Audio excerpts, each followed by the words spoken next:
약 1만 년 전 인류의 농경사회가 시작되었으며 그로부터 약 3천년 후 도시국가들이 생겨나며 인류는 비로소 문명을 이루기 시작하였습니다. 하지만 우리가 알고 있는 문명 이전 현대의 문명을 뛰어넘는 초고대 문명이 존재했으며 이들은 핵전쟁으로 인해 멸망하였다는 가설이 존재합니다. 고대 핵전쟁설은 영국, 이탈리아의 일부 연구자들의 주장지만 이들은 인도의 고문서 마하바라타에서 핵전쟁을 암시하는 구절을 찾아볼 수 있다고 말하고 있습니다. 이것은 우주 전체의 힘을 다 가진 듯한데 그 밝기가 마치 만개의 태양과 같으며 연기 기둥이 하늘로 올라가는데 장관은 비할 바 없다. 시체는 알아볼 수 없을 정도로 탔고 머리카락과 손톱은 떨어져 나갔으며 도자기는 갈라터졌고 나는 새들도 고온에 까맣게 탔다. 죽음에서 벗어나기 위해 전사들은 강에 뛰어들어 자신과 무기를 씻었다.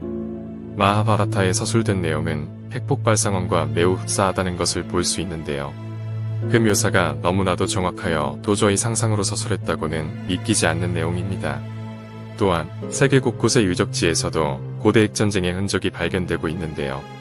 대표적으로 파키스탄의 모헨조다로가 있습니다. 모헨조다로는 인더스 문명이 남긴 최대의 도시 유적으로 현지 언어로 죽은 자의 흙무덤을 뜻합니다. 현지인들에게는 고대 죽은 자들이 잠들어 있는 곳으로 여겨지며 아직까지 출입을 꺼리고 있는 장소이죠. 조사에 따르면 모헨조다로의 전성기 시절이었던 기원전 2500년에서 1800년경에는 약 4만여 명의 사람들이 거주했던 것으로 추정하고 있으며 이 유적에서 46구의 유골을 발견하였습니다.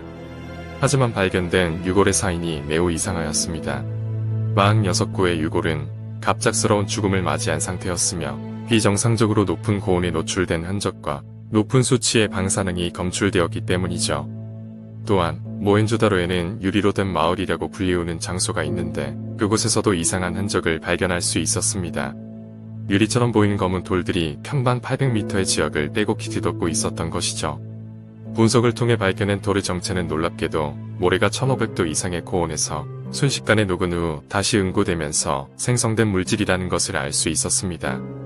이에 대해 일부 학자들은 대규모 화재나 화산의 분화활동 등으로 일어난 현상이라고 추정하고 있지만 모헨조다로가 위치한 인더스강 유역은 현재까지 화산활동이 없었던 지역으로 조사되고 있습니다. 참고로 모래가 순식간에 녹아 유리화되는 현상은 자연에선 찾아볼 수 없으며 핵실험이 진행된 곳에서 흔히 찾아볼 수 있는 현상입니다. 과거 원자폭탄이 투하되었던 일본의 히로시마에서도 고온에서 녹았다가 응고된 기와나 유리병 등 모헨조다로와 유사한 흔적들을 흔히 발견할 수 있죠. 이러한 고대 핵전쟁의 흔적은 터키에서도 찾아볼 수 있습니다. 터키의 카파도키아 지역에는 데린쿠유라는 거대한 지하도시 유적이 있습니다.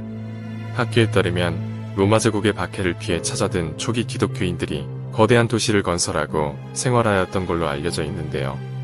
이 거대한 지하도시를 건설하기까지는 상당한 시일이 걸렸을 것입니다. 하지만 박해를 피해 모여든 사람들이 그럴 만한 시간적 여유가 많지 않았을 거라 생각이 드는데요. 오히려 이미 형성되어 있던 거대 지하도시를 빌려 생활하였다고 가정하는 것이 더 타당할지도 모르겠습니다. 카피도키아가 위치한 아나톨리아 고원은 고대 히타이트 제국이 번영하였던 지역입니다. 인류 최초로 철기를 사용하였던 히타이트 제국은 고대 이집트의 기록에 따르면 의문의 바다민족에 의해 멸망하였다고 기록되어 있는데요. 발굴된 히타이트 제국의 유적을 살펴보면 돌로 쌓은 성벽이 녹아내리는 등 곳곳에 대화재의 흔적이 남아 있습니다.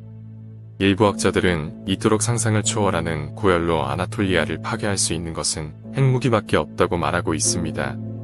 그리고 앞서 언급한 데린쿠유는 바다민족의 핵공격으로부터 자신들을 보호하기 위한 핵 대피소였을 것이라고 지적하고 있죠. 스코틀랜드에서도 이러한 흔적을 찾아볼 수 있습니다. 고대 스코틀랜드 유적지를 연구하던 고고학자들은 스코틀랜드 전역의 60곳이 넘는 장소에서 돌로 만들어진 고대 벽체들을 발견했습니다. 고고학자들은 이를 약 1만 년 전 선사시대에 만들어진 것으로 추정하였으며 표면이 유리 결정으로 이루어져 있다는 것을 발견하였습니다. 선사시대의 기술로 암석을 녹여 유리 결정으로 만들 수 있는 방법은 무엇이었을까요? 이를 연구한 고고학자들은 유리 결정을 만들 수 있을 만큼의 높은 온도는 있을 수 없으며 고대 핵폭발의 증거일 수도 있다고 설명하였습니다.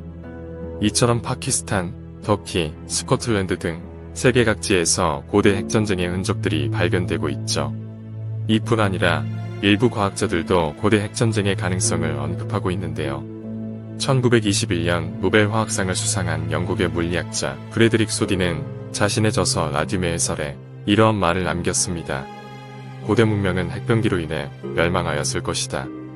현재 기록에 남아있지 않은 먼 옛날의 인류는 핵에너지를 손에 넣었고 이후 다시 잃어버리는 과정들을 반복하며 현재에 다다랐다. 그렇다면 핵무기를 만들 수 있을 정도의 산업 문명의 흔적은 발견되고 있을까요? 이에 대해서는 실루리안 가설로 접근해 볼 수 있을 것 같습니다. 실루리안은 영국 SF 드라마 닥터 후에 등장하는 도마 배명 지적 생명체입니다. 4억 5천년 전 산업 문명을 탄생시켰다는 설정으로 많은 사람들의 호기심을 자극하였죠. 실루리안 가설은 로체스터 대학의 천체물리학자 애덤 프랭크와 나사 고더드 학회의 책임자인 케빈 슈미트가 여기에서 이름을 착안하여 주장했던 가설이죠. 실루리안 가설은 한마디로 요약하자면 현재의 문명 이전에 고도의 산업 문명이 번영하였더라도 그 흔적은 남아있지 않을 것이라는 주장입니다. 우리는 인류 최초의 문명인 메소포타미아 문명에 대해서도 제대로 알고 있지 못하는 것이 현실이죠. 메소포타미아 문명이 발생한 것은 약 7,500년 전의 일입니다. 그렇다면 고도의 산업 문명이 1만 년 전에 존재했다면 어떨까요?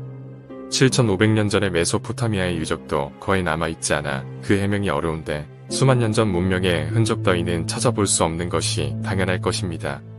공룡이 멸종한 6,500만 년 전, 호모사피엔스가 탄생한 30만 년 전 사이에 문명을 가진 인류가 나타났을 가능성을 부인할 수는 없을 것 같습니다. 현재 남아있는 고대의 흔적과 유적들은 수천 년의 단위에 불과하며 수천만 년 전 또는 수억 년 전으로 거슬러 올라간다면 그 흔적들은 이미 흙이 되어 사라져 버렸을 것입니다. 실루리안 가설대로라면 초고대에 번영했을 산업 문명의 흔적이 발견될 가능성은 매우 낮으며 종종 발견되고 있는 오파츠는 초고대 문명의 흔적이 우연히 발견되는 것일 수도 있을 것 같네요. 프랭크와 슈미트는 인공물과 같은 초고대 문명의 직접적인 증거를 찾을 가능성은 매우 희박하며 표적물의 동위원소 비율과 같은 간접적인 증거를 찾을 가능성이 더 높다고 결론짓고 있습니다. 세계 곳곳에서 발견되고 있는 의문의 흔적들. 과연 그 비밀은 무엇일까요? 미스터 리였습니다.